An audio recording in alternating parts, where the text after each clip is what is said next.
good afternoon, good evening, good morning, or whatever time you may be watching this. It's almost midnight on here on the East Coast on a Thursday night, and I just wanted to get these few words in that I thought that was something that jumped out at me again. On yesterday, I talked about uh, the youth and getting the professional athletes involved in trying to um, you know gather the attention, influence the youth to get them going.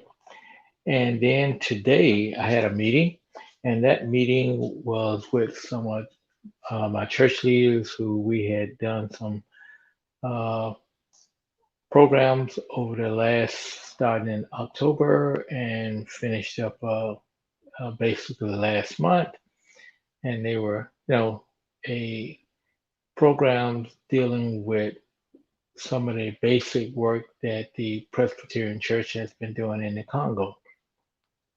But one of the things that we talked about today was with all the success that we had with this program, there was still a missing component that we really needed to work on, and that was the youth. And we, mentioned it, and it went around, and nobody had an idea of how we can get youth more involved in the programs, number one, of the church, and also programs into developing their country.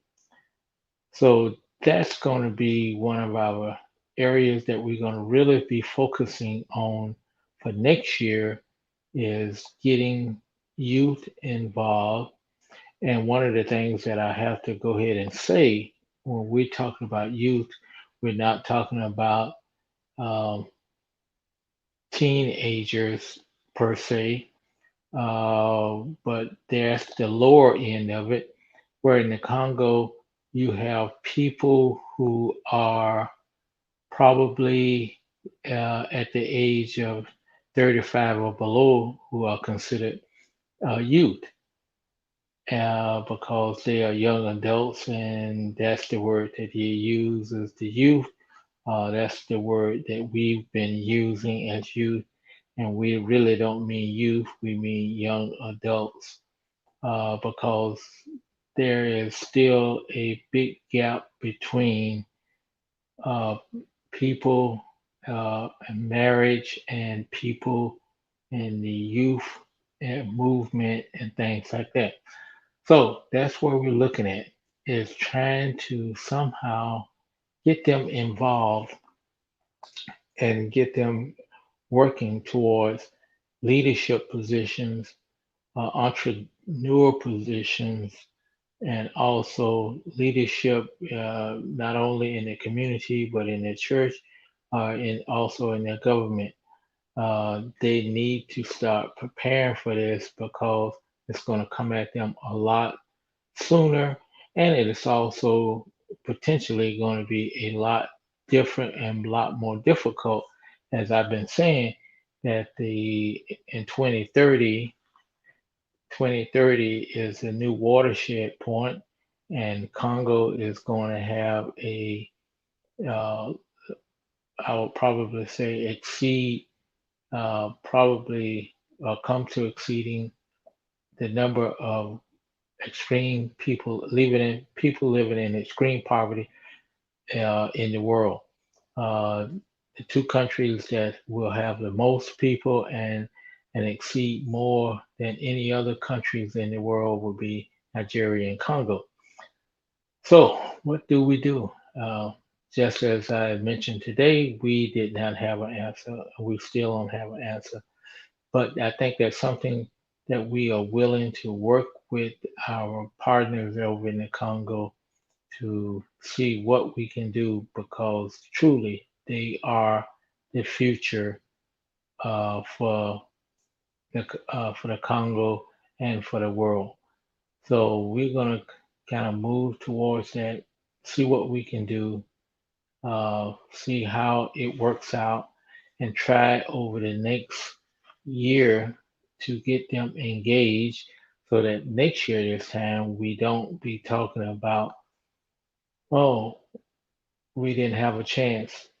Because I see some of the techniques and things that we're using, especially with the internet and movies and videos and stuff like that, that is something that they probably would be uh, readily want to get involved with, but we got to get it done. So that's our big challenge.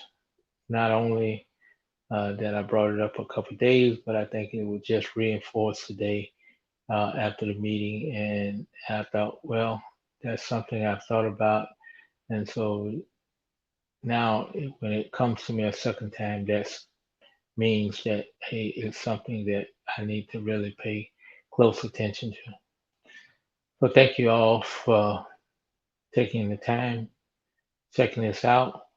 And if you have any ideas and on how to approach youth or you want to get involved with that, please contact me and let me know. And we're talking about young adults, say from 30 to 35 on down to 18 or something like that. We're talking about how to get them trained for employment, starting businesses, being leaders in the church, leaders in the government, and things like that. So thank you very much again. And this is Woody Collins, and this has been another episode of Talking About the Congo, and we will talk to you tomorrow. Remember, take care of yourself, take care of your families, and let's get this pandemic under control by washing our hands, um, by getting vaccines if they are available, and finally, let's socially distance ourselves and wear our masks. Thank you so much, and we will talk with you later.